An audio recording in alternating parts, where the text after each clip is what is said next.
Imagine you are holding a sharp, new, perfectly forged katana. Its edge is flawless, its surface a mirror. It is a thing of beauty, of potential, but it has never been used. It has never known the feel of a cutting stroke, the friction of a saya, the oil of a caring hand. It is perfect, yet it is empty. It holds no wisdom. Now, picture another blade. Its edge is worn from 10,000 precise sharpenings, its Haman pattern faint from decades of polish. The handle is stained with the imprint of a single hand. This blade is not perfect, but it is profound. It has been lived in. It carries a story in every microscopic imperfection. This is the difference between mere technique and true mastery. The journey from one state to the other is not a path of endless innovation. It is a path of profound spiritual repetition, a path the Japanese call Renshu. Our story does not begin in a dojo, but in a cluttered, fluorescent-lit office in a modern city. This is where we find Leo, a software architect. Leo is brilliant, and he knows it. His mind is a library of every new programming language, every emerging framework, every potential disruptive shortcut. His career is a frantic chase for the next innovation, believing that novelty is the only currency of mastery. Yet, he is perpetually anxious, his code elegant but brittle, his projects impressive but lacking a soul. He feels a quiet, persistent hollowing. He is the new katana, sharp, shiny, and profoundly empty.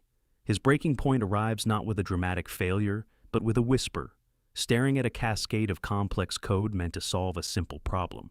He has a devastating realization. He can build anything, but he has mastered nothing. In his pursuit of everything new, he has never done one thing old enough for it to become a part of him. Chapter 1: The Illusion of the Next Technique. This is the modern curse, a sickness of perpetual novelty. We are taught that progress is a horizontal line, a constant accumulation of new skills, new hacks, new methods. We scroll through endless tutorials, believing the secret lies in the next video, the next book, the next life-changing idea. This is the opposite of the samurai's path. Consider Miyamoto Musashi, perhaps history's greatest swordsman. In his final work, the Dokudo, he did not write 21 new techniques for victory. He wrote 21 precepts for a disciplined life. Do not seek pleasure for its own sake, he said. Never be jealous. His ultimate treatise on strategy, the Book of Five Rings, is not a catalog of secret moves. It is a deep philosophical drilling into principles, the rhythm of combat, the importance of timing, the state of no mind. Musashi understood that collecting techniques is the way of the dilettante. Internalizing a principle through relentless practice is the way of the master. He didn't win 60 duels by knowing 60 different sword styles. He won by perfecting one and then transcending it. Leo, in his desperation, stumbles upon this ancient counterpoint. He reads of a master potter in a remote Japanese village, a man who for 50 years has made only one type of tea bowl, not 100 varieties. One. Leo is baffled. What could this old man possibly be learning? Driven by a mix of cynicism and a faint, desperate hope, Leo uses his savings for a trip to Japan. He finds the potter's humble workshop, nestled in the mountains. He watches. The old man sits at his wheel, a lump of clay before him. He centers it. He opens it. He pulls the walls. He shapes the foot. He does this not once, not 10 times, but for 8 hours a day, every day for decades. To Leo's frantic mind, this is insanity. It is the most boring thing he has ever witnessed. He confronts the potter, asking, "Don't you want to create something new, something that expresses your individuality?" The potter stops his wheel, looks at Leo with eyes that see depths, and says softly, "I am not expressing my individuality. I am removing it. The clay, the fire, the ash, they are expressing themselves. I am just the vessel for the repetition. Come back in 1 month and just watch." Chapter 2: Renshu, the Spirit of the Repetition. This is Renshu. It is not mere practice. Practice is what you do to get better at a skill. Renshu is what you do when the skill is gone, and all that is left is the doing itself. It is repetition beyond the point of perfection, into the realm of the spiritual.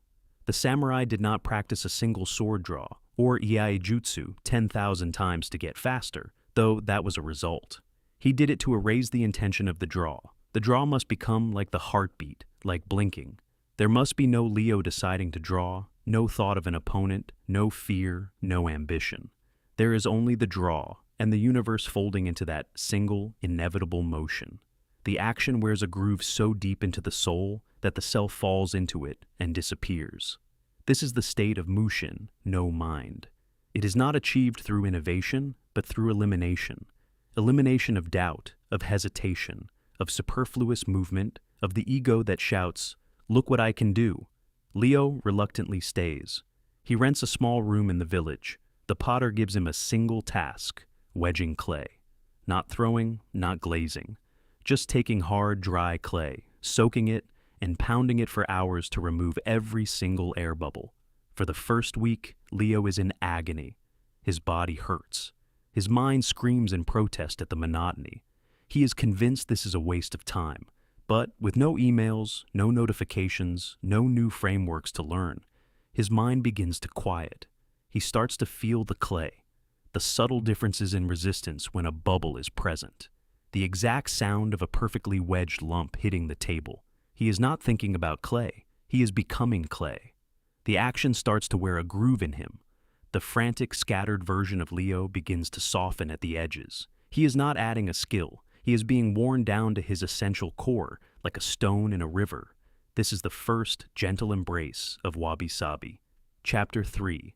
Wabi-sabi, the beauty of the worn. Wabi-sabi is the aesthetic of the imperfect, the impermanent, the incomplete. It is the beauty of the moss-covered stone, the cracked tea bowl repaired with gold, the weathered wood of an old temple. It finds profound value not in the pristine, new object, but in the object that has been touched by time, by use, by life. In the context of mastery, wabi-sabi is the beauty of the worn groove. It is the graceful, effortless movement of the master, which is beautiful not because it is flashy, but because it is efficient, direct, and carries the quiet history of 10,000 repetitions. The potter's hands are gnarled and stained. His best tea bowl is slightly asymmetrical, bearing the faint fingerprints of its creation and the unique marks of the kiln's fire. It is not a factory product. It is a record of its own becoming. This is what Leo begins to understand. His pursuit of perfect, shiny new code was a rejection of wabi-sabi. He feared the wear, the stain, the mark of deep focus, because our culture calls it burnout or obsolescence. But the wear is not damage. It is the record of depth. One evening, after months of wedging clay, the potter finally lets Leo sit at the wheel.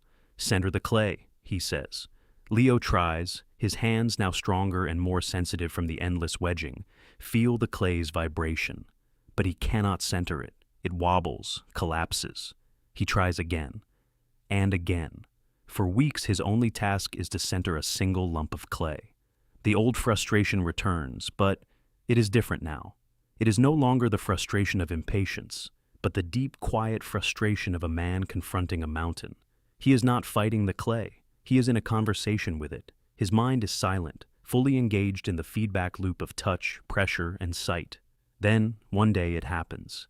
He is not centering the clay. He and the wheel and the clay are all a single-centered system. The motion is effortless. The potter nods silently. Leo has not created a masterpiece. He has mastered a fundamental. He has worn a groove so true that his self-consciousness has fallen away. In that moment, he is not a software architect pretending to be a potter. He is a centered being. This is the transformation. Chapter 4. The single stroke of the soul. Musashi, in his later years, was not just a swordsman. He was a painter, a sculptor, a writer. Yet, his paintings, like his famous Shrike on a Dead Branch, are executed with a shocking minimalist power. A few ink strokes that convey life, death, and sharp observation. How could a man of such diverse talents create such stark simplicity? Because he understood that mastery in one realm, achieved through Renshu, becomes mastery in all realms. The same focused mind that could perceive the opening in an opponent's guard could perceive the essential line of a bird's posture. The discipline was not in the technique of the brush, but in the depth of perception. He was not applying sword fighting to painting. He was applying a mastered state of being, a state of total presence, to a new medium. The action itself is secondary. The quality of the consciousness behind it is primary. Leo returns to his city, to his code. But he is a different man. He does not rush to the newest language. He sits. He looks at his old, obsolete code base. Instead of seeing its flaws, he sees its rhythms, its patterns, its soul. He begins to work on a single core module, a piece of the system that handles a fundamental task. He rewrites it not with new tricks, but with profound simplicity. He writes the same function 10, 20, 100 times, each time stripping away a layer of complexity, a piece of his own cleverness. He is not writing code anymore. He is practicing Renshu with a keyboard. The code becomes shorter, more robust, more elegant. It becomes wabi-sabi. It is beautiful because it is worn smooth, efficient, and bears the mark of deep understanding. His colleagues are confused. He is not producing flashy new features, but the system begins to run with a silent, powerful reliability it never had before. Leo has stopped innovating outwardly. He has begun to master inwardly. Chapter 5. The River Stone Mind. So, what is the state of the master? It is the state of the river stone. A stone begins in the mountains, sharp, jagged, defined. It is all edges and declaration. This is the beginner, full of ego and technique. Then it falls into the river. The current is the relentless flow of Renshu, of daily, unglamorous repetition. The water is not aggressive. It is patient and constant. Over years, decades, the stone's sharp edges are worn away. It is not destroyed. It is transformed. It becomes smooth, rounded, incredibly strong. It sits at the bottom of the river, undisturbed by the chaos of the current above. When you pick it up, it fits perfectly in your palm. Its surface is a record of every moment it spent in the water. This is the wabi-sabi beauty of mastery. The master's mind is this river stone. The chaos of novelty, the anxiety of the next thing, the noise of the world. These are the surface currents. They do not disturb the stone at the bottom. The master, through unimaginable repetition, has worn his own mind smooth. His actions are not reactions. They are emanations from a deep, still center. You do not find mastery by constantly searching for a new river. You find it by committing to the current you are already in. Choose your one lump of clay. Choose your single sword draw. Choose your one fundamental function. It does not matter what it is. What matters is your relationship to it. Stop performing the action to complete it.